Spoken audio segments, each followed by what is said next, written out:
പോയാലോ? മരം വലുതാവുമ്പോൾ നമുക്ക് ചക്ക പറിച്ചു തിന്നാലോ? ശരിയാണ് ചേട്ടാ, എൻ്റെ അടുത്ത് നല്ല വിത്തുകളുണ്ട്, അതെടുക്കാം. ശരി അണ്ണാൻ കുഞ്ഞെ, അങ്ങനെ ചെയ്യാം. അങ്ങനെ ആനയും അണ്ണാനും പ്ലാവ് നട്ടു. അടുത്ത ദിവസം, അണ്ണാനെ, ഞാൻ പ്ലാവിന് വെള്ളമൊഴിക്കാൻ പോകുകയാണ്, നീ വരുന്നില്ലേ? ഇല്ല ചേട്ടാ, എനിക്ക് മേല് വേദനിക്കുന്നു, ഞാൻ വരുന്നില്ല. അങ്ങനെ രണ്ടാം ദിവസം, അണ്ണാനെ, നീ ഇന്നും വരുന്നില്ലേ വെള്ളമൊഴിക്കാൻ?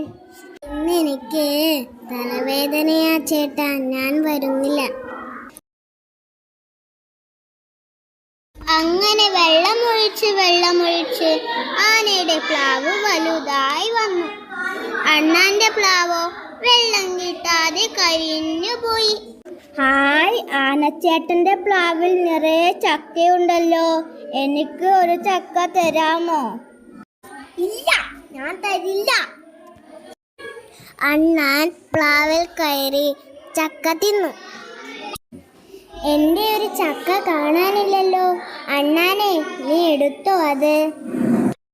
തിന്നൂലോ ചിൽ, ചക്ക തിന്നൂലോ ചിൽ. എന്ത്, നിനക്കിത്ര അഹങ്കാരമോ? ആന അണ്ണാനെ എടുത്തെറിഞ്ഞു. അണ്ണാൻ എണ്ണക്കുടത്തിൽ പോയി വീണു.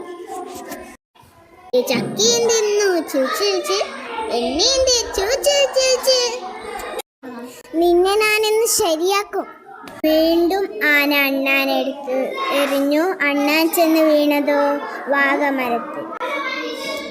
നിന്റെ ചക്കയും തിന്നു ചിൽ, എണ്ണയും തേച്ചു ചിൽ, വാഗയും തേച്ചു ചിൽ.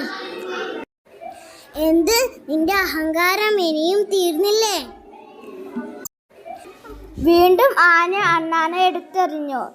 അണ്ണാൻ വീണതോ താളിപ്പാത്രത്തിൽ.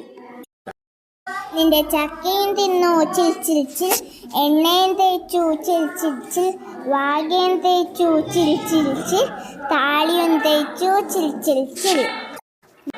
നിന്നെ ഞാൻ പപ്പടാക്കും. വീണ്ടും ആന അണ്ണാനെ എടുത്തെറിഞ്ഞു. അണ്ണാൻ ചെന്ന് വീണതോ ഒരു കുളത്തിൽ. നിന്റെ ചക്കയും തിന്നു ചിൽ, എണ്ണയും തേച്ചു ചിൽ, വാഗയും തേച്ചു ചിൽ, താളിയും തേച്ചു ചിൽ, കുളിക്കുകയും ചെയ്തു ചിൽ. എന്ത്, നീ ഇനിയും ചത്തില്ലേ? വീണ്ടും ആന അണ്ണാനെ എടുത്തെറിഞ്ഞു. അണ്ണാൻ ചെന്ന് വീണതോ ആനയുടെ പ്ലാവിൻ കൊമ്പിലും.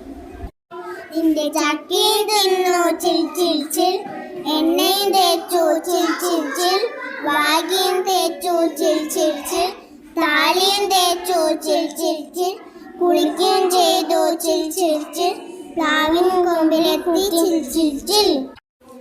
ഇനി ഇവനെ എന്താ ചെയ്യാ?